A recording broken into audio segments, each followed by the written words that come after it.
Amen. Vous pouvez vous asseoir. Nous allons tout de suite lire une parole et demander à quelques frères de venir devant pour prier. Je voudrais d'abord annoncer que aujourd'hui nous avons, je l'appelle, la dernière grande réunion, et de nouveau nous aurons une grande réunion le 2 et le 3 janvier, et que Dieu puisse accorder sa grâce, que aussi tous les frères et les sœurs dans tous les endroits là où vous vous rassemblez en petit nombre, que vous pouvez avoir communion les uns avec les autres, entre-temps, avoir communion les uns avec les autres parmi les croyants. C'est très important. Pas seulement venir ici, mais avoir communion avec les frères et sœurs là-bas, là où on habite.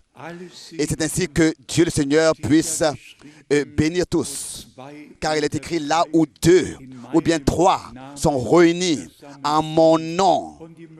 Et partout qu'ils puissent se trouver, là où 2 ou 3 ne se retrouvent pas, ça veut dire qu'il y a quelque chose qui ne va pas. Il y a quelque chose de faux. On a besoin de la communion. Et des croyants ne peuvent pas simplement comme ça vivre solitaires pour eux-mêmes. La communion appartient à la vie d'un croyant. Et que le Seigneur puisse vous accorder sa grâce et vous bénir aussi en ce qui concerne cet ordre divin. Pas seulement venir une fois par mois ici à Krefeld, mais là où on habite, avoir communion les uns avec les autres, avec le Seigneur et les uns avec les autres. Nous avons aussi, je dois annoncer, Dieu voulant, vraiment seulement Dieu voulant, et si le temps encore demeure, le temps demeure, l'année prochaine, du 3 au 13 mai, il y aura le voyage en Israël qui est planifié. Et je le dis ouvertement, celui qui planifie des vacances quelque part, il devrait le faire pour Israël. On n'a rien à chercher sur une plage, quelque part, sur une île ou bien sur une île. Des croyants n'ont rien à chercher là-bas sur une plage. Mais là où, dans le pays de la Bible, c'est notre place en tant que croyants et on peut vraiment aussi acquérir des gains pour notre cœur, pour notre être intérieur et être béni. Et mon dernier voyage aura lieu maintenant en décembre du 10 au 20 décembre pour cette année, encore l'Amérique du Sud. Principalement le Pérou et aussi de là-bas. Ensuite, il y aura tous les pays de langue espagnole.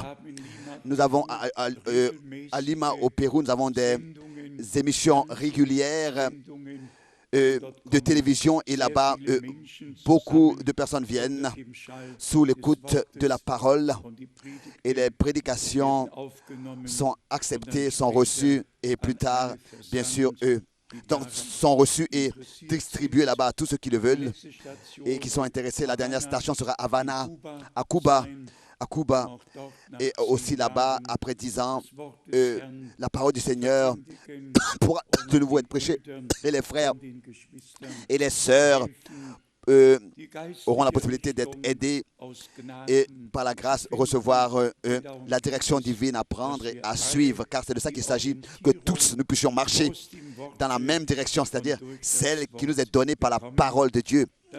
Et ensuite, nous avons la réunion finale à Zurich dimanche, le 27 dimanche, et là-bas avec la Sainte Seine et ensuite donc le souper et ensuite un repas d'amour. Donc, ici, le 2 et le 3 janvier. Ensuite, que Dieu, en tout temps, puisse être avec nous tous par sa grâce. Encore aujourd'hui, je voudrais rapidement mentionner que la sœur Donda âgée. Elle aurait eu, maintenant en janvier, 90 ans. Elle est vraiment allée dans la gloire, sauvée. C'était une joie. Les 2 visites que je pouvais encore entreprendre là-bas étaient bénies. La paix de Dieu qui dépasse toute intelligence humaine reflétait sur son visage et elle regardait vers le haut. Et l'une de ses dernières phrases a été « Salut toute l'Église ». Et c'est ainsi que j'ai pu le faire ici. Nous nous réjouissons simplement. Elle, je le dis, elle a un peu en souriant dit, dans ces 23 ans d'être, dans ces 23 ans de solitude, à chaque anniversaire, elle m'a offert un cadeau. Et c'est merveilleux aussi de ce qu'on a, n'est-ce pas, des choses qu'on peut comme ça avoir gardées dans la mémoire et qui nous restent. Et nous avons aussi le grand privilège aujourd'hui de saluer tous nos frères cordialement de tous les pays, les langues et les nations. Hier soir, j'ai pu saluer le frère Gaïevski. Où est-il? Où est le frère Gaïevski? Là-bas, en haut, que Dieu le Seigneur te bénisse très particulièrement. En haut de la Prostienne Massoura, autrefois et partout, le frère Franck a pu porter la parole du Seigneur et prêcher la parole du Seigneur et Dieu a pu manifester du fruit. Que tous, vraiment tous, soient bénis. Et aujourd'hui, je voudrais aussi remettre cette salutation particulière du Chili. Du Chili, il y a toujours de nouveau des appels téléphoniques et ainsi la liaison profonde dans l'esprit et dans la parole est exprimée et est révélée. Soyez sincères, nous aussi, nous sommes toujours plus et toujours plus profondément liés les uns avec les autres. Nous pensons à cette citation de frère Branham. Seulement l'amour parfait entrera là-bas. Tout passera. Les prophéties passeront. Tout passeront. Mais l'amour de Dieu, qui par le Saint-Esprit est déversé dans nos cœurs, elle nous fera entrer dans la gloire. Dieu a tant aimé le monde qu'il a donné son Fils unique pour que tous ceux qui croient en lui ne périssent pas, mais aient la vie éternelle. Nous croyons en lui et nous avons reçu la vie éternelle. Que Dieu te bénisse, frère Müller. Que Dieu bénisse tous les frères de tous les peuples, les langues et les nations. Nous avons des salutations nouvelles de la Finlande, de l'Afrique, des salutations que nous avons reçues de partout, que nous transmettons et nous voulons aussi d'ici, de tout notre cœur, saluer tous dans le monde entier, sur toute la terre, et nous faisons confiance à Dieu le Seigneur que d'une manière glorieuse, il rendra son peuple parfait, il achèvera tout et il préparera son peuple pour son retour très, très, très proche, pour le jour glorieux de son retour très, très proche. Ça, nous n'avons pas besoin encore de le dire en insistant. Tous, nous voyons les prophéties bibliques dans leur accomplissement. Et le Seigneur a ouvert notre intelligence pour les Écritures. Et pour cela, nous en sommes aussi très, très reconnaissants au Seigneur. Nous allons maintenant lire une parole dans l'Apocalypse. Apocalypse, le chapitre 19. Et je voudrais demander au frère Thomas qu'il puisse nous lire cette parole. Et ensuite, je voudrais demander au frère Gilbert et aussi à notre bien-aimé frère de Kinshasa et aussi notre frère d'Atlanta, que vous trois, vous puissiez venir devant et ensuite prier avec nous. Levons-nous et lisons ensemble Apocalypse 19, versets 5 à 10. Und eine Stimme ging vom Throne aus, die rief: Lobet unseren Gott. Et une voix sortit du trône disant: Louez notre Dieu, vous tous ses serviteurs, vous qui le craignez, petits et grands. Apocalypse 19, verset 5. Maintenant le verset 6. Et j'entendis comme la voix d'une foule nombreuse. Donc Apocalypse 19, maintenant le verset 6. Comme un bruit de grosses eaux et comme un bruit de fort coup de tonnerre, disant Alléluia, car le royaume, car le Seigneur, notre Dieu, Tout-Puissant, est entré dans son règne. Réjouissez-vous, soyez dans l'allégresse et donnons-lui gloire, car les noces de l'agneau sont venues. Son épouse s'est préparée et il lui a été donné de se revêtir d'un fin lin éclatant pur. Car le fin lin, ce sont les œuvres justes des saints. L'ange me dit, écris, bénis ceux qui sont appelés au festin des noces de l'agneau. Puis il me dit, ces paroles sont les véritables paroles de Dieu. Encore quoi? Encore une fois, ces paroles sont les véritables paroles de Dieu. Je tombais à ses pieds pour l'adorer, mais il me dit, garde-toi de le faire. Je suis ton compagnon de service et celui de tes frères qui ont le témoignage de Dieu. Adore Dieu, car le témoignage de Jésus est l'esprit de la prophétie.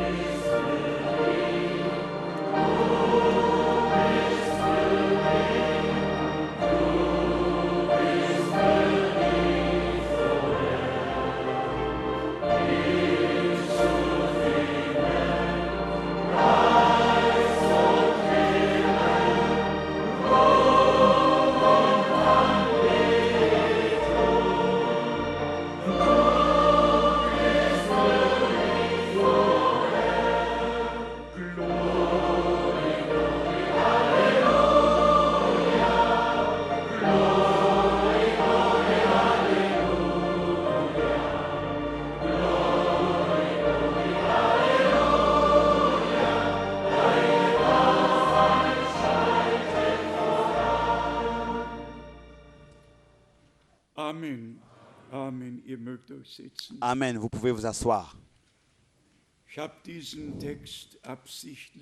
J'ai choisi ce texte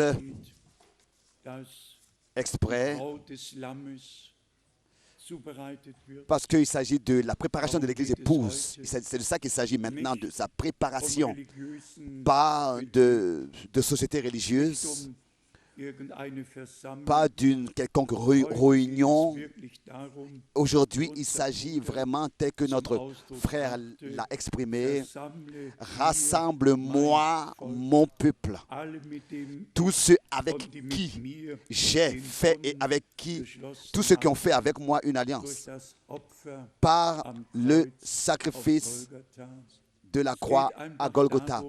Il s'agit que nous soyons crucifiés avec Christ, que notre propre vie a cessé et que dans la réalité, nous pouvons dire, ce n'est plus moi qui vis, c'est Christ qui vit sa vie par moi. C'est le désir de tous ceux qui appartiennent à l'épouse, que ce ne soit pas une théorie, mais qu'ils puissent vivre pour plaire à l'époux. Tel que dans le terrestre, une épouse se prépare, c'est ainsi que aussi dans le spirituel, cela se passe. Et nous avons lu que tous ceux qui furent prêts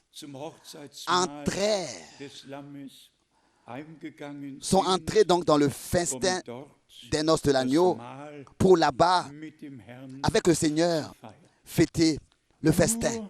Seulement celui qui maintenant appartient à l'Église épouse prêtera l'oreille et prendra au sérieux le dernier appel il ne va rien comprendre de travers et il ne donnera aucune interprétation de la parole, mais telle que l'époux était la pure parole qui est devenue chair.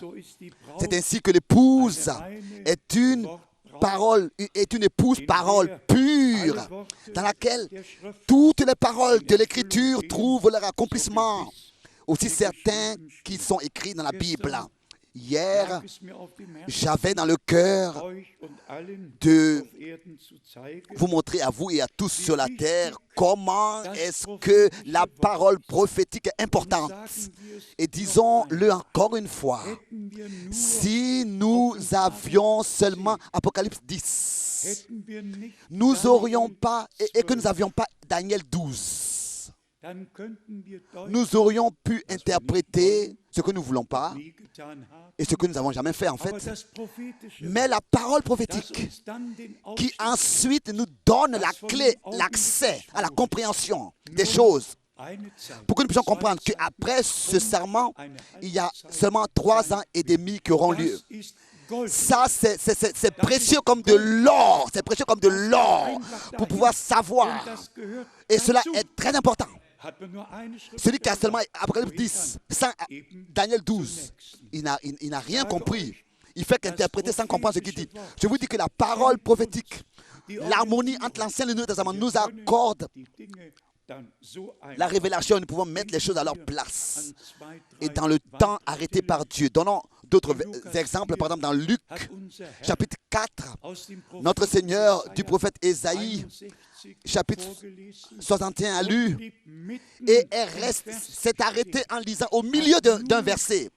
Il a lu seulement la partie du verset parlant du jour du jubilé, de l'année de grâce, mais le jour de la vengeance, de la rétribution. Il ne pouvait pas le lire à l'époque autrefois parce que le jour de la vengeance autrefois n'était pas encore actuel.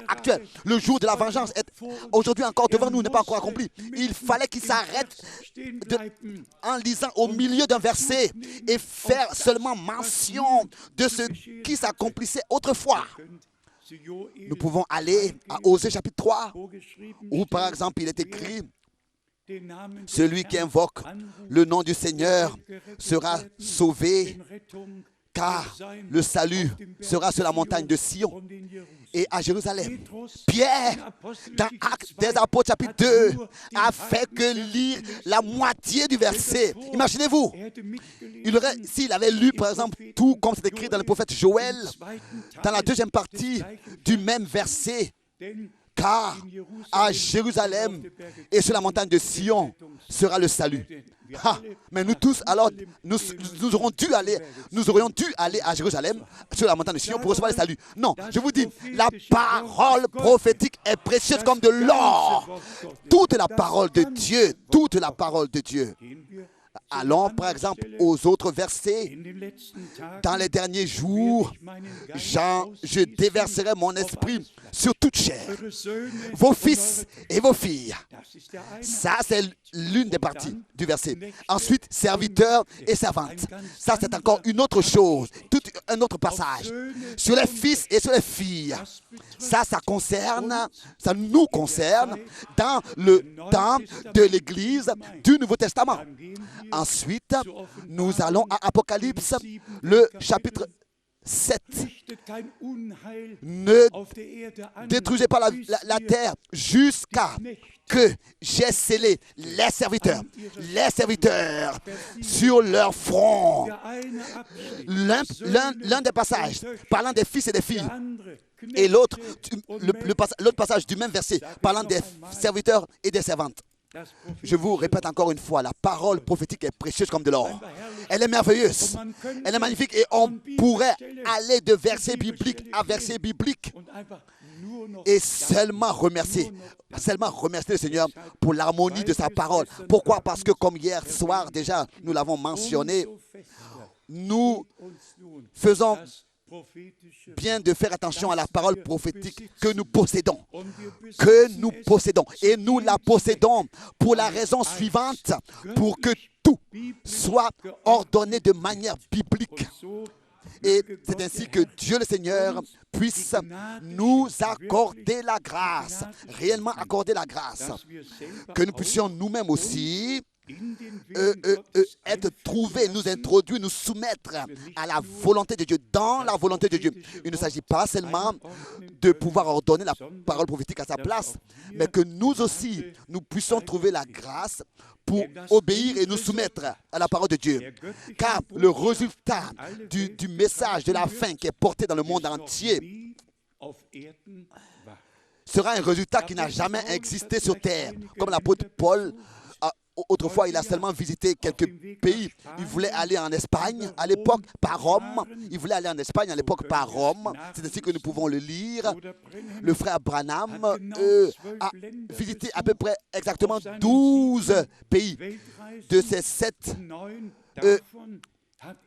voyages dans le monde, il a prêché 9 fois dans l'un de ces pays. Et aujourd'hui, la parole révélée, le message de la fin, est porté jusqu'aux extrémités de la terre.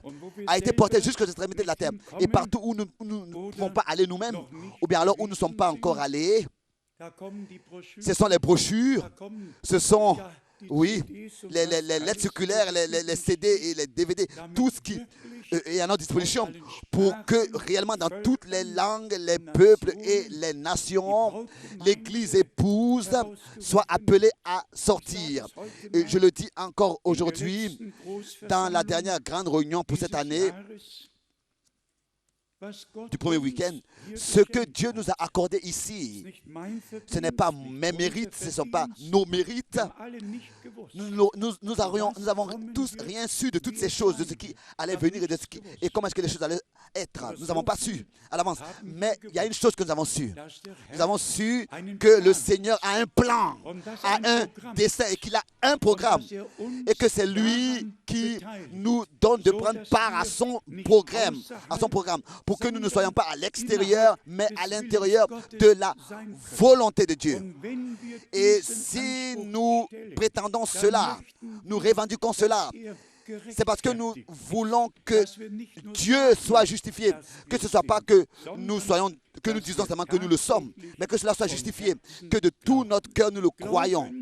Croire, nous croyons. Croire ce qui a été dit le 11 juin 1933 de ce nuage surnaturel-là. Nous le donnons dans la lettre circulaire qui sortira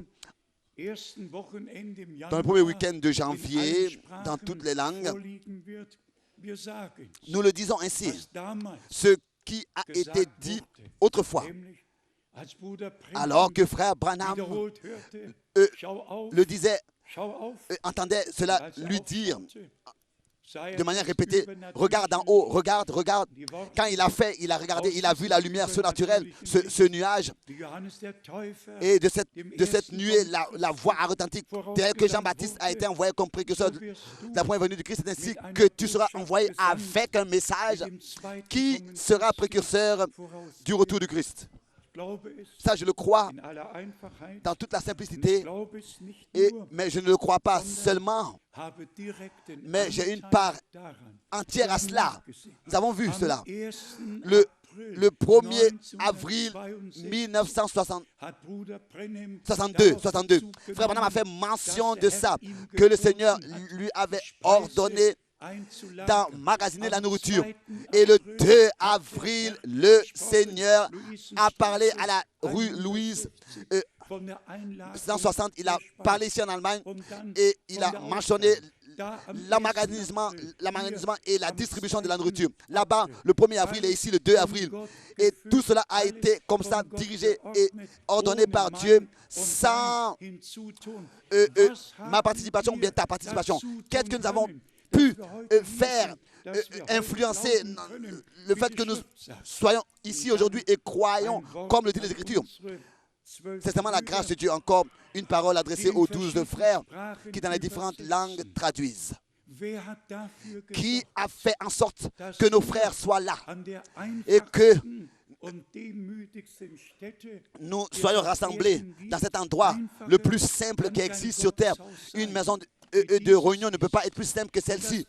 Et c'est justement ici que Dieu a pris soin que ainsi en 12 langues dans le monde entier cela soit entendu simultané et en direct et en ligne directe et que cela soit vu en direct et que le dernier message réellement jusqu'aux extrémités de la terre soit porté. Et c'est ainsi que nous avons une part directe, sans nous efforcer, sans propres efforts. C'est de la part de Dieu simplement que nous avons été introduits dans son plan, dans son dessein, dans son programme. Et nous faisons que faire ce que le Seigneur nous a ordonné de faire. Et c'est ainsi que cela sera, comme il est écrit. Et son épouse s'est préparée.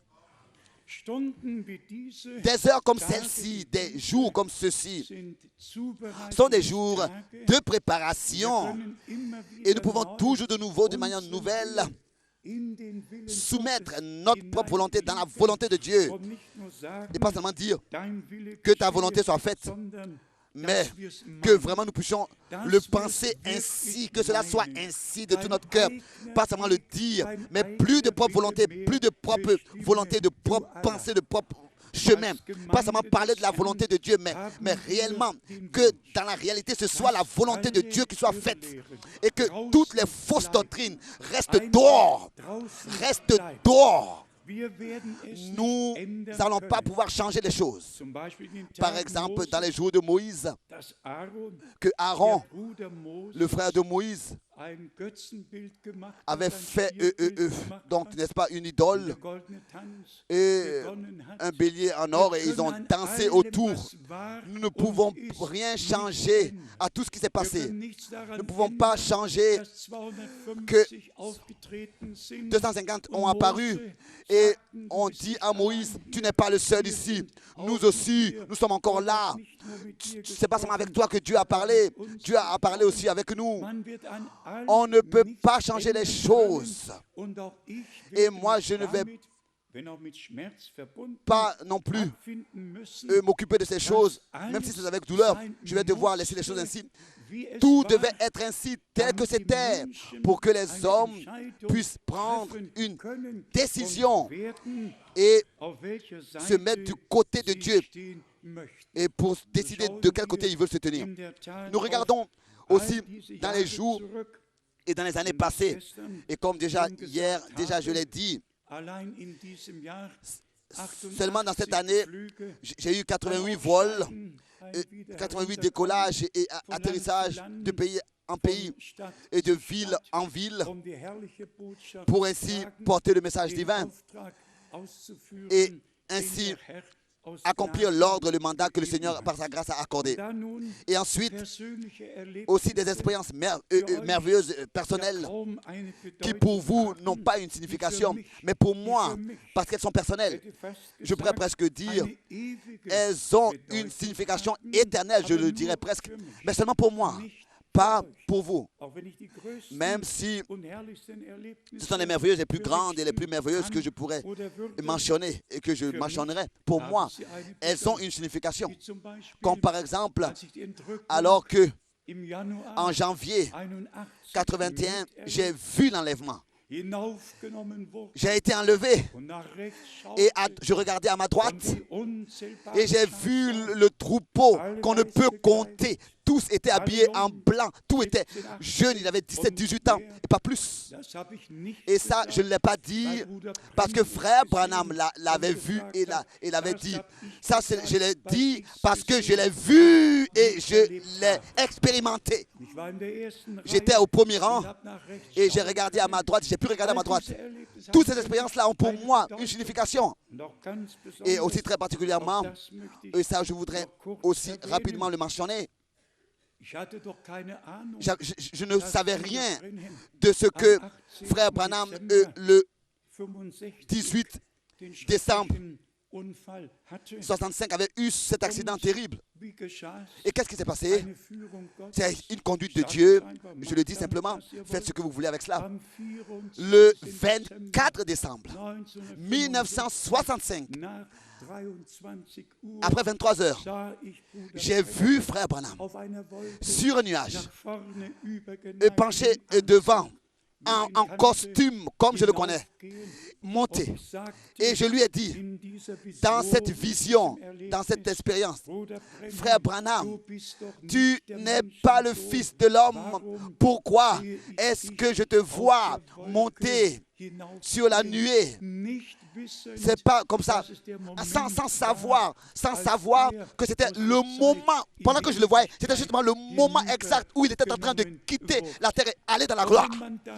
Quand ensuite on va à l'histoire avec Élie et Élisée, il avait été dit, si tu vois que je monte, alors, bien mes frères et sœurs, telles choses, on ne se les invente pas, on ne se les fabrique pas pour influencer le peuple de Dieu. C'est des choses que Dieu nous accorde. Ce sont des choses que Dieu nous accorde pour qu'on puisse au temps convenable, oui, frère Gilbert a justement assez fort répondu par un amen. Il m'a appelé le 3 décembre et disait, mais toujours de nouveau, oui, mais nous sommes reconnaissants pour le 3 décembre. Et jusqu'à la fin de l'entretien, je n'avais pas compris ce qu'il voulait parler de reconnaissance et de 3e décembre. Et alors que l'entretien fut terminé, j'ai pensé en moi-même, mais qu'est-ce qu'il veut dire par là avec le 3 décembre? Oui. Et le 3 décembre était justement le jour où frère Branham me disait ce que le Seigneur m'avait dit concernant la distribution de la nourriture et que je devais attendre avec sa distribution et que je devais d'abord l'emmagasiner. Et de tels frères avec lesquels nous sommes liés nous portent des expériences dans leur cœur. Dans leur cœur. Et ils savent que ce ne sont pas des histoires que nous racontons, mais que c'est avec un cœur véritable devant la face de Dieu que nous disons au peuple de Dieu ce que Dieu a fait et nous transmettons au peuple de Dieu ce qu'il nous a confié. Et c'est ainsi que, avec le Seigneur, nous continuerons jusqu'à que nous passions de la foi à la vue. Quelques versets bibliques, je les ai fortement dans le cœur concernant l'amour de Dieu. L'amour de Dieu qui, en nous, doit venir à sa perfection et viendra à sa perfection. Car c'est seulement l'amour parfait, pas seulement l'amour, mais l'amour parfait qui entrera là-bas dans la gloire. Et nous avons dans l'évangile de Jean, le chapitre 13, une parole du Seigneur sur l'amour. Vous savez, en cet endroit, nous avons parlé beaucoup de différents sujets bibliques et de thèmes bibliques, mais justement pas souvent assez sur l'amour. Mais l'amour de Dieu doit être déversé dans nos cœurs. Et cela par le Saint-Esprit. On ne peut pas comme ça se le fabriquer soi-même. Il faut que ce soit une expérience que nous faisons avec Dieu. Ici dans l'évangile de Jean, le chapitre 13, à partir du verset 34, Jean 13, verset 34 et verset 35. Je vous donne un commandement nouveau. Aimez-vous les uns les autres comme je vous ai aimé. Vous aussi, aimez-vous les uns les autres.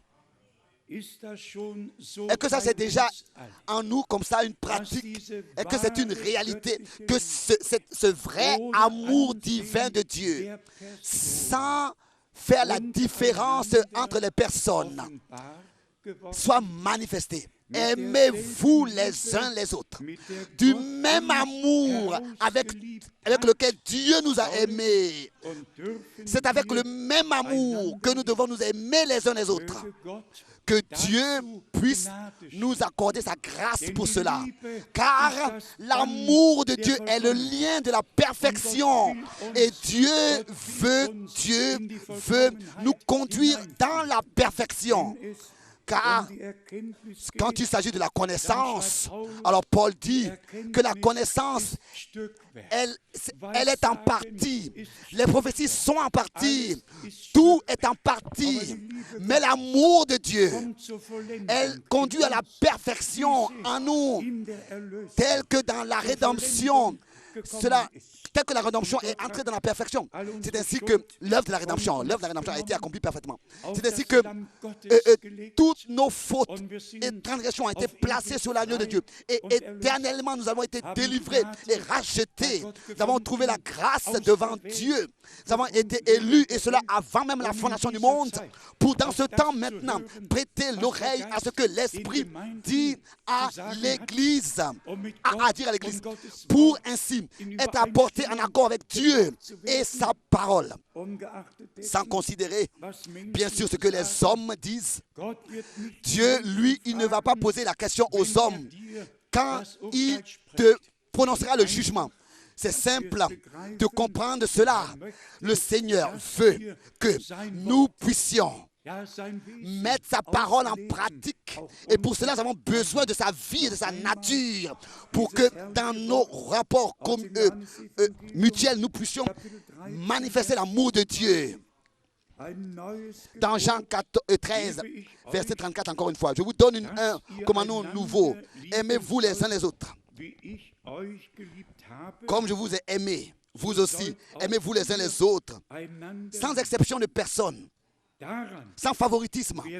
Comme il est écrit ici, à ceci tous connaîtront que vous êtes mes disciples, que vous demeurez dans ma parole, si vous avez de l'amour les uns pour les autres.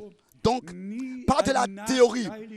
Jamais dire une parole sur un frère, une parole négative, une parole mauvaise sur un frère ou sur une sœur. Cela prouve que ce n'est pas l'amour de Dieu qui est dans notre cœur. Et celui qui pense devoir apporter quelque chose au Seigneur, qu'il le fasse comme le Seigneur l'a dit. Va d'abord dans ta chambre, ferme la porte et ensuite parle avec ton Dieu dans le secret. Et Dieu, lui, il répondra à tes prières. Mais s'il y a quelque chose, nous n'avons pas comme ça parlé mal de qui que ce soit. Nous devons savoir ce que nous pouvons dire à Dieu et ce que nous pouvons dire aux hommes. Nous devons faire la différence des choses pour ne pas apporter des dégâts parmi le peuple de Dieu. Jamais parler de manière nuisible d'un frère ou d'une sœur dans la simplicité et dans l'amour vrai. Avoir des relations les uns avec les autres. Dans Jean 14, et ici ce sont les versets 16 et 17. Jean 14, verset 16 et verset 17. Et moi, je prierai le Père, et il vous donnera un autre consolateur, afin qu'il demeure éternellement avec vous. L'Esprit de vérité, que le monde ne peut recevoir, parce qu'il ne le voit point et ne le connaît point. Mais vous le connaissez. Mais vous le connaissez, car il demeure avec vous et il sera en vous. Vous le connaissez. Disons les choses ouvertement. Qu'est-ce que nous avons aujourd'hui? Selon la statistique, 550 millions de charismatiques et de pentecôtistes sur toute la terre. 550 millions. Et si parfois nous regardons le programme CSN pour écouter les nouvelles, alors je vous dis que tout le programme est rempli de telles personnes.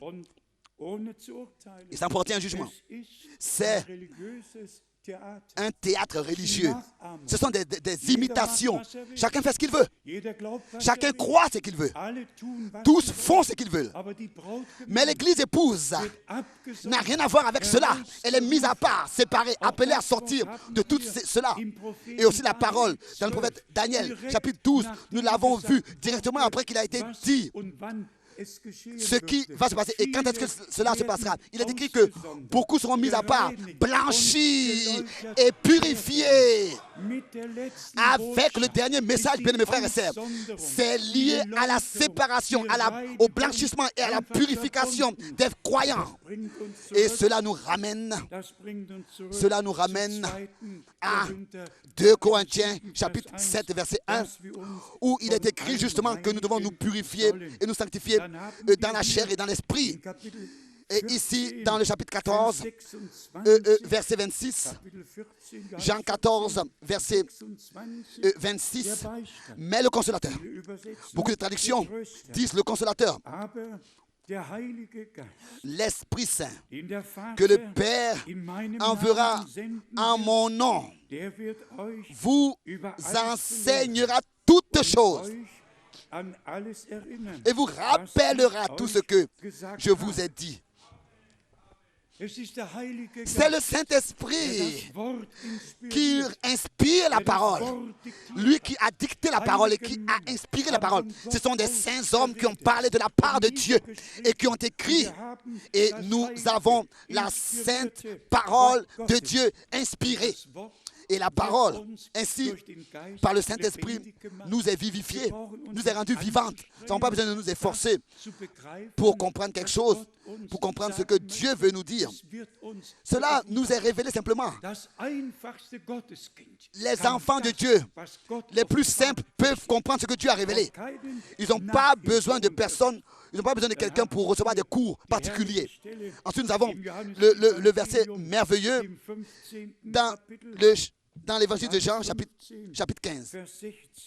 15, verset 16 et 17. Ici, nous lisons: ce n'est pas vous qui m'avez choisi, mais moi, je vous ai choisi et je vous ai établi afin que vous alliez et que vous portiez du fruit et que votre fruit demeure, afin que vous demanderez au Père en mon nom et il vous le donne. Afin que ce que vous demandez au Père, il vous le donne en mon nom. Ce que je vous commande, c'est de vous aimer les uns les autres. Puis-je ici ajouter que cela est possible, que Dieu, ce que Dieu nous commande de faire, il est possible que nous ne puissions pas encore le mettre en pratique à cause de nos manques d'amour les uns avec les autres. Combien de fois il y a un manque d'amour parmi les croyants? Comme Frère Branham disait, il s'agit de l'atmosphère que nous reflétons. Frère Branham, dans sa simplicité, a donné l'exemple d'un neuf qui est fécondé. C'est la chaleur de la poule sur l'œuf. Sinon, on ne peut pas avoir de fécondation. Et quand on regarde l'œuf, on ne voit encore rien. Ensuite vient la chaleur. C'est une parole simple, mais c'est la poule. Et c'est la chaleur qu'elle émet qui fait en sorte que le germe de vie qui est dans cet œuf.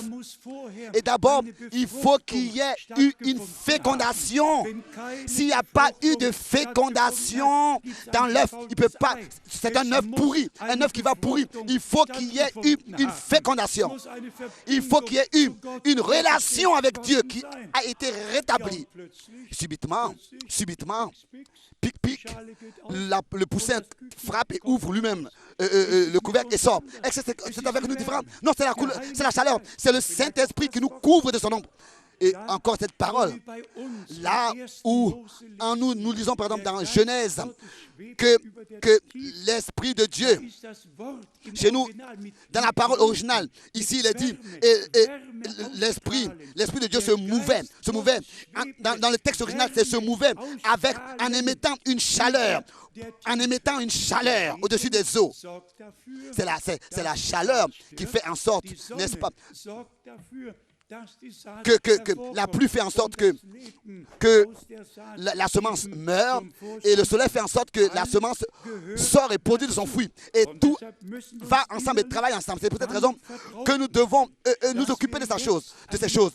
Que maintenant nous puissions atteindre un laps de temps dans lequel Dieu et la parole de Dieu puissent produire leur effet en chacun de nous. L'effet pour lequel elle a été envoyée.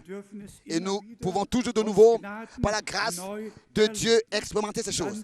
Ensuite, nous revenons à Romains, le chapitre 12, et nous voyons comment est-ce que Paul, d'une manière merveilleuse, a exposé toutes choses. Il était cet homme que Dieu a pu utiliser pour parler des dons de l'Esprit, pour parler des ministères, pour parler des anciens, pour parler des diacres. C'est cet homme que Dieu a utilisé. Il a écrit tout ce qui concerne aussi les églises locales.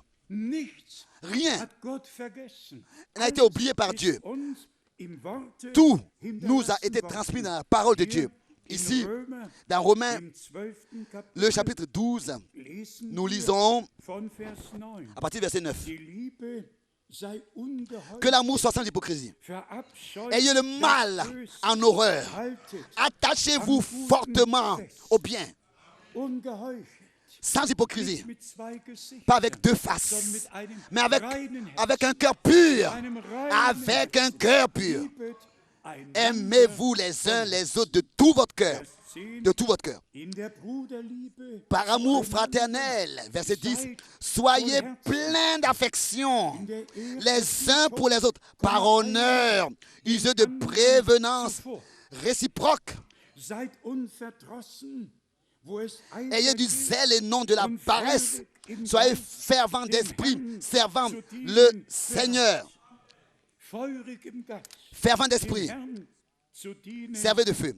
En allemand, ayez du feu dans l'esprit. Réjouissez-vous en espérance. Soyez patients dans l'affliction. Persévérez dans la prière. Ensuite suit le prochain passage. Pourvoyez aux besoins des saints, exercez l'hospitalité. Et ça aussi, c'est très important, d'avoir des yeux ouverts. Où est-ce qu'il y a des besoins parmi le peuple de Dieu, parmi les croyants? Où est-ce qu'on peut aider quelqu'un? Et ainsi, ça s'ajoute encore au verset 14. Bénissez ceux qui vous persécutent. Bénissez ceux qui vous persécutent. Oui. Et ça aussi, ça appartient à l'amour. Le Seigneur dit, ils m'ont persécuté. Ils vous persécuteront aussi. Les choses vont ensemble. Et ensuite, le verset 16. Bénissez et ne maudissez pas. Réjouissez-vous. Verset 16. Ayez les mêmes sentiments les uns envers les autres. N'aspirez pas à ce qui est élevé, mais laissez-vous attirer par ce qui est humble. Attirez. Ne soyez point sages à vos propres yeux. Ne rendez à personne le mal pour le mal. Recherchez ce qui est bien devant tous les hommes. Tous les hommes. Ensuite, le verset 18. S'il est possible, autant que cela dépend de vous, soyez en paix avec tous les hommes. De notre côté, nous nous attachons à l'amour et à la paix pour tous les autres. Mais ceux qui ne peuvent pas le faire, c'est ceux qui n'ont eux-mêmes pas la paix avec Dieu. Ils ne peuvent pas avoir la paix avec les autres, ce n'est pas possible. Ils n'ont pas d'abord la paix avec Dieu, ce n'est pas possible. Comme le cantique le dit, quand la paix de Dieu pénètre tout mon cœur, mon âme. Ici, encore dans l'épître aux Romains, nous allons dans Romains chapitre 8. Romains le chapitre 8. Et ici, nous avons le verset 1 et 11 d'une manière particulière. Romains 8, verset 1 et ensuite verset 11. Il n'y a donc maintenant aucune condamnation pour ceux qui sont en Jésus-Christ.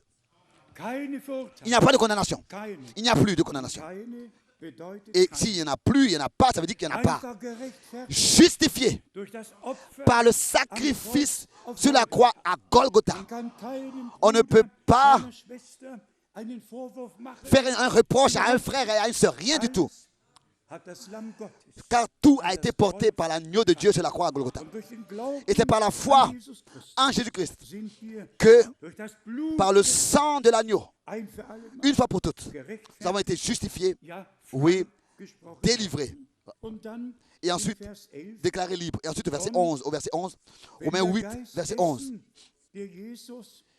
Et si l'esprit de celui qui a ressuscité Jésus d'entre les morts habite en vous, celui qui a ressuscité Christ d'entre les morts rendra aussi la vie à vos corps mortels par son esprit qui habite en vous. C'est ainsi que nous avons un verset biblique l'un après l'autre jusqu'à nos corps, jusqu'à la transformation de nos corps pour le retour de Jésus-Christ notre Seigneur. Jusqu'à la transformation de nos corps. Dans Romains chapitre 5 au premier verset, nous avons ce verset merveilleux, Romains chapitre 5, verset 1.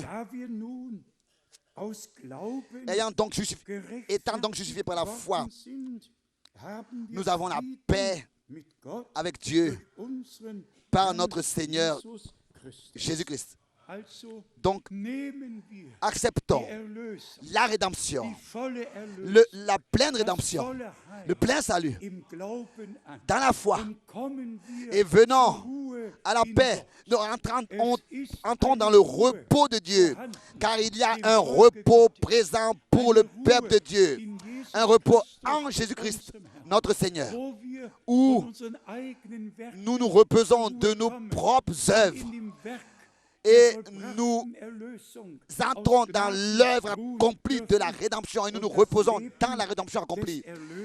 Et par la grâce de Dieu, vivons la vie du Rédempteur, du Sauveur. Ensuite, nous avons la parole merveilleuse dans 1 Corinthiens, chapitre 12, et aussi dans le chapitre 13, concernant l'amour de Dieu. L'amour de Dieu, dans laquelle tout doit être. 1 Corinthiens, chapitre 12. Ici, nous lisons verset 27. Concernant l'établissement des ministères dans l'Église. Nous lisons d'abord au verset 12 et 13. Disons les choses tout de suite. 1 Corinthiens, chapitre 12, verset 12 et 13. Car, comme le corps est un et a plusieurs membres, et comme tous les membres du corps, malgré leur nombre, ne forment qu'un seul corps, ainsi en est-il de Christ. Nous avons tous, en effet, été baptisés dans un seul esprit, pour former un seul corps, soit juif, soit grec, soit esclave, soit libre. Et nous avons tous été abreuvés d'un seul esprit. D'un seul esprit. Abreuvé, été abreuvé. Ensuite, suit l'établissement des différents ministères à partir du verset 27 après cela. Vous êtes le corps de Christ. Est-ce que nous le sommes déjà devenus? Par un seul esprit, avons été baptisés dans un seul corps, soudés ensemble, un seul corps, beaucoup de membres, et Christ est la tête. Ensuite, le verset 27. Et vous êtes le corps de Christ et vous êtes ses membres, chacun pour sa part. Chacun pour sa part. Ensuite suit. Et cela, Dieu, dans l'Église, a établi. D'abord, vous connaissez les Écritures. Apôtres, prophètes, docteurs. Dieu a établi. C'est Dieu qui doit prononcer un appel. C'est lui qui doit établir dans le corps du Seigneur. Dans le corps du Seigneur, il faut qu'il y ait de l'harmonie. Et elle peut seulement exister si tout dans le corps du Seigneur a lieu sous la conduite du Saint-Esprit. Là où ce sont des hommes qui veulent régner et jouer les anciens, ça apporte du désordre et ça détruit. Le temps est arrivé où nous devons demander au Seigneur que lui-même, il puisse avoir le contrôle à 100% sur nous tous et que nous puissions tous nous soumettre à la volonté de Dieu. Nous n'avons pas besoin tous de nouveau d'insister en disant que le temps est passé pour toutes ces choses et que maintenant nous sommes en train d'aller dans la dernière phase. Et comme déjà nous l'avons dit hier soir, tel que Israël, complètement à la fin, quand tout sera établi, chaque tribu aura sa région, limite, tel que Dieu déjà du temps de Moïse le voulait.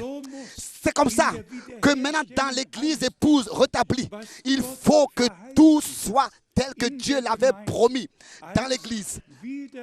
De nouveau, tout doit être dans sa place originale pour que le Seigneur lui-même puisse avoir son Église dans laquelle il peut habiter, marcher et vivre et se manifester lui-même. Car c'est de ça qu'il s'agit maintenant. C'est de ça qu'il s'agit maintenant. Il s'agit que Dieu veut avoir une demeure sur terre.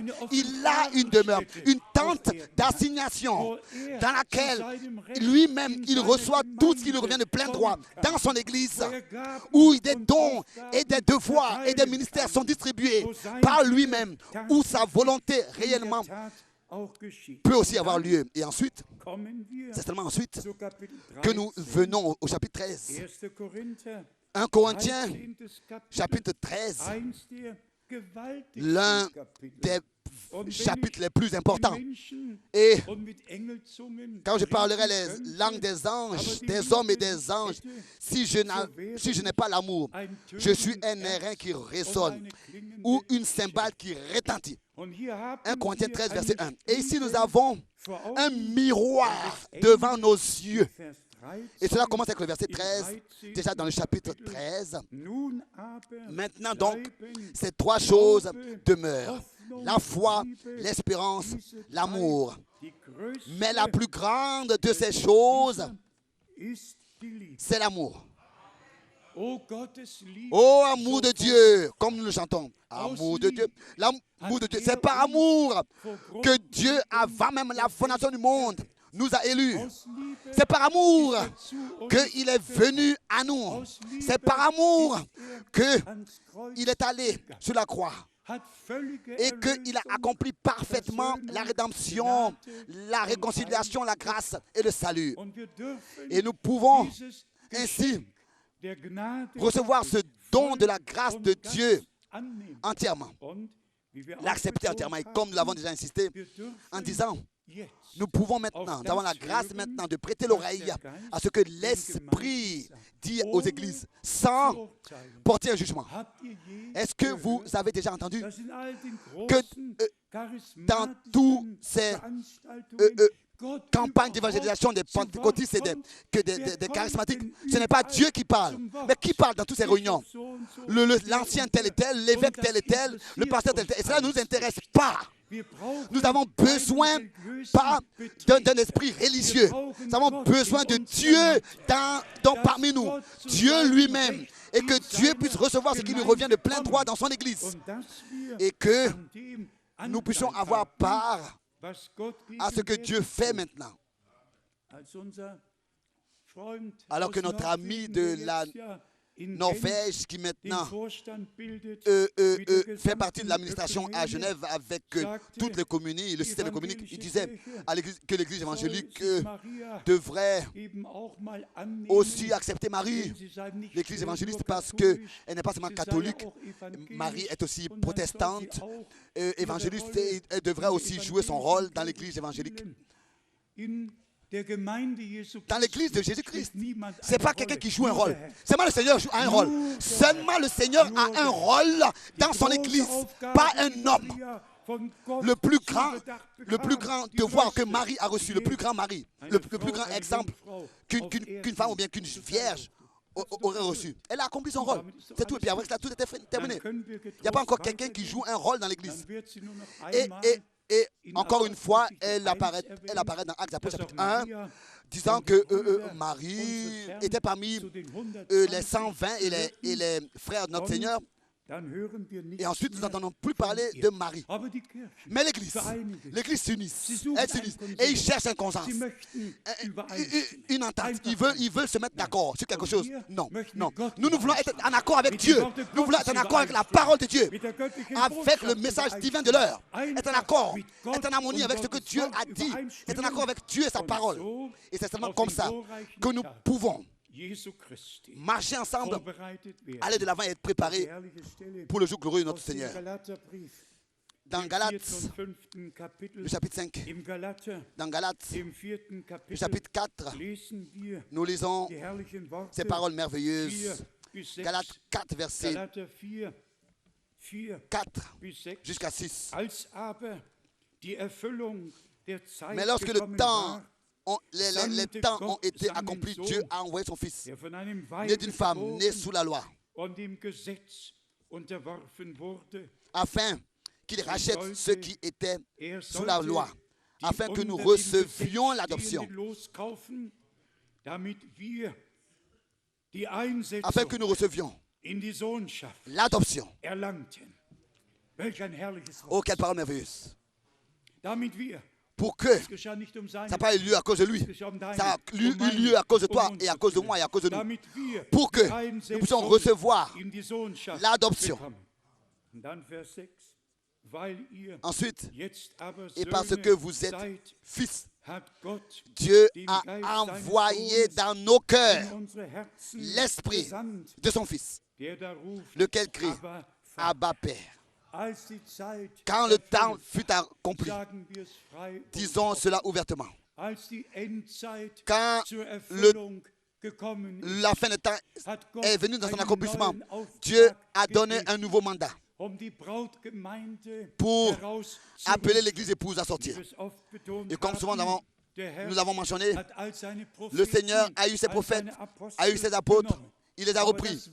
Mais la parole que Dieu le Seigneur leur a révélée nous est restée avec nous jusqu'à aujourd'hui encore. 44 ans sont passés depuis le retour à la maison de Frère Branham. Et la parole du Seigneur nous est toujours devenue encore plus claire, et toujours plus compréhensible. Nous sommes toujours passés de clarté en clarté, de vérité en vérité. Nous pouvons simplement dire par la grâce de Dieu que de tout notre cœur et avec conviction, Dieu, réellement, dans toutes ces différentes années, ne nous a pas laissés comme ça dans le même état. Mais nous, spirituellement, on a grandi.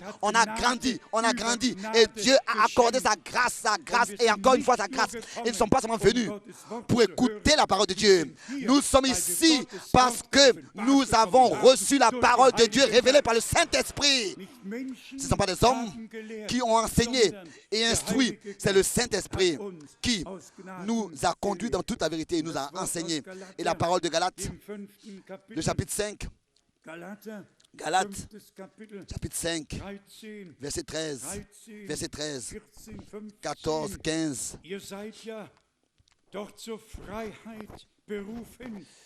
Frères, vous avez été appelés à la liberté. Seulement ne faites pas de cette liberté un prétexte de vivre selon la chair. Mais rendez-vous par amour, serviteurs les uns des autres, car toute la loi est accomplie dans une seule parole. celle dit, tu aimeras ton prochain comme toi-même. C'est merveilleux et très important. Mais si vous vous mordez et vous dévorez les uns les autres, prenez garde que vous ne soyez détruits les uns par les autres. Par la grâce de Dieu, nous devons faire en sorte qu'il n'y ait pas de mordement,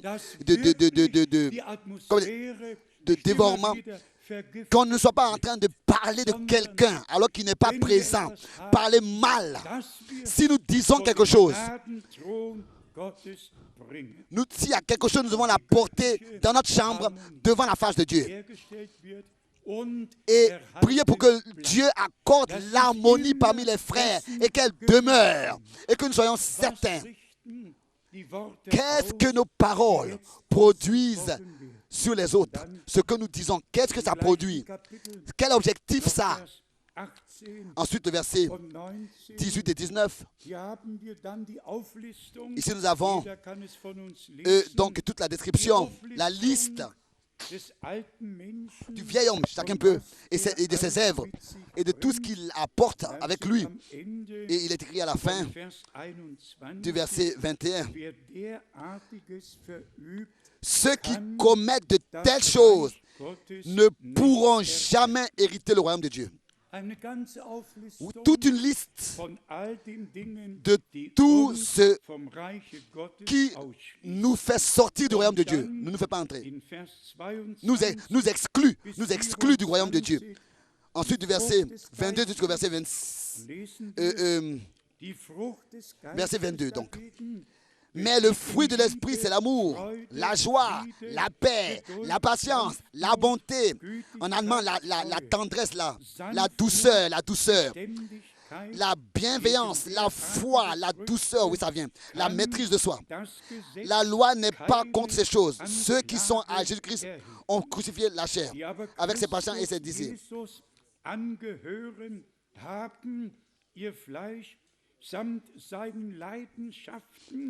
Ceux qui sont à Jésus-Christ ont crucifié la chair avec ses passions et ses désirs.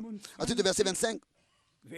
Si nous vivons par l'Esprit, marchons aussi selon l'Esprit. Et cela continue toujours et continue toujours. Dans les mêmes pensées. Ici, nous avons donc l'écriteau. C'est la pancarte qui nous montre le chemin pour atteindre le but. Voilà la pancarte. Voilà le chemin qu'elle nous montre pour atteindre le but. Bien-aimés frères et sœurs, le temps est arrivé dans lequel les vertus de notre Seigneur lui-même, la nature et la vie, les sentiments de Jésus-Christ doivent être révélés par nous, par notre conduite, par notre vie. Ça ne suffit pas de lire Lévitique chapitre 17, versets 11 et 14, que la vie est dans le sang. Lévitique chapitre 17, versets 11 et 14.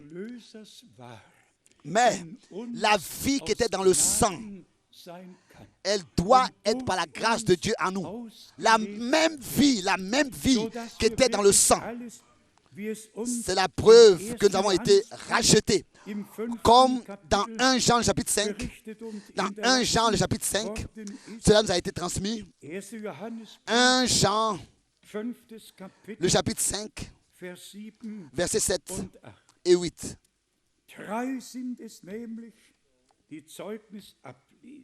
Car il y en a trois qui rendent témoignage. L'esprit, l'eau et le sang.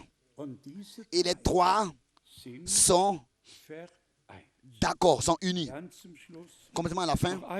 Encore une fois, le texte merveilleux montré devant les yeux d'Apocalypse, chapitre 19, que nous avons ensemble lu tout à l'heure. Je lis simplement encore le verset 11. Peut-être aussi le verset 7. Réjouissons-nous, réjouissons-nous, soyons dans l'allégresse. Apocalypse 19, verset 7. Et donnons-lui gloire, car les noces de l'agneau sont venues. Son épouse s'est préparée. Où est-ce que cela s'accomplit aujourd'hui? Seulement là où l'appel de l'époux retentit. Et tel que Jean l'a dit, l'ami de l'époux entend l'appel de l'époux. Et cette joie qui est la mienne est devenue parfaite. Qu'est-ce que tu as entendu, toi? As-tu seulement entendu l'appel de l'ami? Donc Jean dit, il est l'ami. Ou bien est-ce que tu as entendu l'appel de l'époux? Est-ce que vous voulez lire cette parole pour faire la différence des choses? C'est très important. Avons-nous entendu l'appel de l'ami ou bien de l'époux? Et pour que nous ne puissions pas aussi laisser ces choses-là comme ça sans les considérer. Jean, l'évangile de Jean, chapitre 3, verset 29. Jean 3, verset 29. Jean 3, verset 29. Bon. Celui à qui appartient l'épouse, c'est l'époux. Mais l'ami de l'époux qui se tient là et qui l'entend éprouve une grande joie de tout son cœur à cause de la voix de l'époux. À cause de l'appel de l'époux, de la voix de l'époux. L'ami de l'époux se tient là, qui l'entend, se réjouit d'une grande joie à cause de la voix de l'époux. As-tu seulement vu le criteau, la pancarte? As-tu seulement vu la pancarte? Ou bien tu as suivi, tu as entendu la voix de l'époux? L'épouse ne va pas être liée avec l'ami de l'époux, mais l'épouse est liée avec l'époux lui-même. Et c'est de ça qu'il s'agit aujourd'hui. Que nous ayons de la clarté ici par la grâce de Dieu. Et que cela vienne de Dieu, cette clarté vienne de Dieu. Ensuite, Jean dit, cette joie qui est la mienne est parfaite. Pas la relation du peuple avec celui qui prépare le chemin, mais la relation du peuple est avec le chemin lui-même. Avec le chemin lui-même. Et cette relation doit être établie par Dieu entre lui et son peuple. Et il faut que Dieu puisse le faire avec chacun de nous. Que notre relation avec lui, en tant qu'épouse avec l'époux, par la grâce de Dieu, existe, soit réelle, soit présente. Et que par la grâce de Dieu, nous soyons liés en relation avec lui. Je vais vous dire aussi pourquoi. Quand, par exemple, on considère toutes les citations de l'ami de l'époux, alors des frères pourraient venir à différentes compréhensions. Mais si tous nous prêtons la voix à l'appel de l'époux, nous allons donc à la parole prophétique, à la parole de l'évangile, à la parole de l'enseignement. Nous prenons tout, de l'Ancien au Nouveau Testament, des prophètes jusqu'aux apôtres, jusqu'à la parole et le livre prophétique de la Bible dans le Nouveau Testament, l'Apocalypse. C'est à ce moment-là que nous avons la voix de l'époux et que c'est une seule voix, pas 2, 3, 4, combien de voix, mais seulement qu'une seule voix à laquelle nous prêtons l'oreille. Et cette voix-là est toujours vraie, elle est toujours juste, elle est toujours correcte. Parce que c'est la voix de Dieu, c'est la voix de la parole de Dieu. Je le dis avec une grande douleur. Beaucoup sont liés avec l'ami de l'époux, glorifient l'ami de l'époux, parlent de l'ami de l'époux, font toutes sortes de choses sur lui, mais l'épouse, elle est liée avec l'époux. Et nous avons la grâce reçue de la part de Dieu, vraiment reçu la grâce de la part de Dieu, de faire la différence des choses. Où est-ce que le Seigneur parle avec nous et ce qu'il nous a dit et ce qu'il nous a révélé. Que Dieu le Seigneur bénisse particulièrement tous nos amis, tous nos frères qui servent le Seigneur dans la prédication. Ne liez pas le peuple à votre personne, mais cherchez la relation entre le peuple avec Dieu. Entre Dieu et le peuple. Que ce ne soit pas un homme que nous suivons, et que ce ne soit pas un homme que nous suivons et son enseignement, mais suivre le Seigneur qui a dit « Suivez-moi ». Et c'est ainsi que nous croyons par conviction que maintenant nous avons la grâce de porter le dernier message. De la même conviction, nous pouvons dire que le retour de Jésus-Christ est proche. Personne ne sait, est-ce que cela durera des semaines et encore des mois ou des années, on ne sait pas. Mais il y a une chose qui est certaine. Les signes des temps parlent un langage clair, d'une manière que nous simplement, nous devons prêter l'oreille aux signes des temps. Nous ne pouvons pas comme ça nous en détourner. Quand le Seigneur dit, quand vous verrez que tout cela s'accomplit, alors levez vos têtes, car vous savez que votre rédemption est proche. Cela a lieu et nous le vivons maintenant, nous le voyons maintenant. Et par la grâce de Dieu, nous avons prêté l'oreille à la voix de l'époux, la parole véritable. Et comme aussi dans Apocalypse 19, nous l'avons lu, le témoignage de Jésus-Christ est l'esprit de la prophétie. L'esprit de la prophétie. Donc, la parole de la prophétie, la parole prophétique, par la grâce de Dieu, nous a été accordée. Et par le Saint-Esprit, nous sommes conduits dans toute la vérité. À notre Dieu, qui a commencé son œuvre, une œuvre merveilleuse, et qui est ressuscité avec triomphe, est monté au ciel. Et dans le même triomphe, il reviendra. Jésus-Christ est le victorieux de Golgotha. Contre tous les adversaires. Et tous les adversaires seront placés sous son marchepied. Soyez certains de cela. C'est lui qui prononcera le dernier mot. Et il a dit, il m'a été donné tout pouvoir, sous la terre comme au ciel. Nous voulons aujourd'hui remercier, demander au Seigneur notre Dieu qu'il puisse nous donner le premier amour. Le premier amour. Vraiment, par la grâce de Dieu, nous accorder toutes choses. Tout ce dont nous avons besoin pour être prêts quand il reviendra. Lui, notre Seigneur, notre Dieu. Loué et exalté soit son merveilleux, glorieux nom de Jésus. Alléluia. Amen. Amen. Ça, c'est Matthieu 25. Voici l'époux vient. Préparez-vous pour aller à sa rencontre.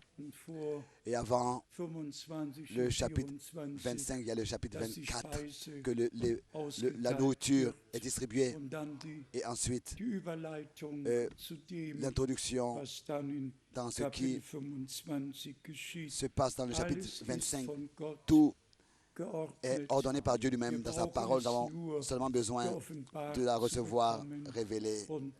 Et ensuite, de nous laisser introduire et soumettre au destin de Dieu, du salut. Qui veut prendre part à tout cela et faire confiance au Seigneur, il accomplira toutes choses. Que tous sur toute la terre soient bénis dans toutes les langues, les peuples et les nations, tel que Dieu, lors du premier entretien, disait, en toi seront bénis toutes les peuples, toutes les nations de la terre, tel que Paul, dans Galates 3, le dit, qu'en Christ, la bénédiction est venue sur tous les peuples, les langues et les nations. Et comme Paul aussi le dit, que selon Romains, chapitre 11, d'abord l'Église sera achevée et ensuite le Seigneur se révélera au peuple d'Israël. Nous voyons tout cela et nous avons la grâce, par la grâce de Dieu, d'avoir part à cela. Vous n'avez pas perdu votre temps, non. Et vous n'avez pas non plus perdu vos dépenses, non. D'avoir écouté la parole de Dieu aura servi à quelque chose, car c'est ainsi qu'il est écrit. Dieu envoyera une faim d'après sa parole. Et la faim, elle est là. Et nous remercions Dieu le Seigneur aujourd'hui particulièrement pour tous nos frères Je le répète encore une fois, dans 12 langues, tous les enfants de Dieu sur toute la terre peuvent nous écouter et peuvent suivre et avoir part à ce que Dieu fait dans le présent. Je voudrais aujourd'hui aussi remercier tous ceux qui parlent d'autres langues. Je vous remercie de ce que vous avez de la patience et vous suivez la prédication qui est tenue en allemand par la traduction. Nous ne pouvons pas changer les choses, mais nous remercions Dieu de ce que nous avons nos frères qui vous traduisent et qui vous traduisent bien et bénis. Ils sont bénis par Dieu, des traducteurs bénis par Dieu et tous sont bénis. Et pour le dire sincèrement, de moi, je sais que quand je traduis, alors la prédication, elle est mieux apportée que le traducteur lui-même, que le prédicateur lui-même. Quand je traduis, il dit, c'était toujours, frère Franck dit, c'était toujours mon motif, que quand je traduis, que si le prédicateur, lui, il a bien dit les choses ou pas, moi, je veux bien les dire. En tant que traducteur, j'ai la même impression avec tous nos frères, là-bas en haut. Ce que je ne réussis pas à dire, les traducteurs savent ce que je veux dire et ils le disent. Ils apportent la parole du Seigneur, n'est-ce pas, né, frère? N'est-ce pas? Oui, oui. Ils apportent la parole du Seigneur telle que l'Esprit de Dieu. Oui, ça c'est une grâce. Réjouissez-vous avec nous. Nous remercions Dieu pour vous tous, de tous les pays voisins, de l'Europe, de toute l'Afrique, du monde entier. Oui. Des salutations vers Atlanta, des salutations à Kinshasa. Le frère Joseph aussi a appelé. Il vous salue tous. Nous sommes liés les uns avec les autres dans le Seigneur, avec nos frères et nos sœurs du monde entier, dans le monde entier. Et que le Seigneur puisse avoir son chemin avec nous tous. Comme déjà, cela serait annoncé premier samedi et dimanche du mois de janvier 2010. Nous sommes de nouveau ici. Le 27 décembre 2009, encore, nous serons à Zurich, le 27 décembre. Et entre-temps, d'ici le 27, nous serons entre-temps en Amérique du Sud pour porter la parole merveilleuse du Seigneur, notre Dieu. Pensez à moi dans vos prières et pensez à toute l'œuvre missionnaire pour que la parole du Seigneur puisse parcourir tous les pays. Et Dieu voulant, nous allons en décembre imprimer l'une des lettres circulaires les plus importantes pour que vous l'ayez en allemand, en anglais et en français et aussi dans d'autres langues. Le premier grand week-end de janvier, Dieu voulant, à votre disposition.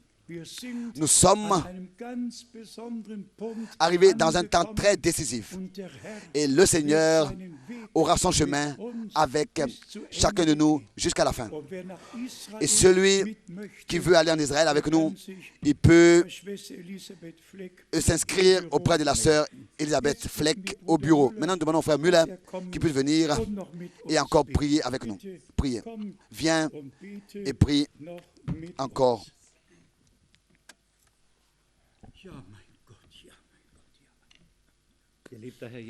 Bien-aimé Seigneur, je te remercie de tout mon cœur de ce que j'ai pu être ici en cette Dieu réunion. Et tu es fidèle. Tu nous as offert l'intelligence pour les Écritures. Mon Dieu, beaucoup d'Écritures nous ont été accordées. Mais je pense à ce verset. Nous devons nous attacher à la parole prophétique que nous possédons jusqu'à que l'étoile du matin brille dans nos cœurs. Et c'est toi l'étoile du matin. Et tu établiras ta demeure à nous.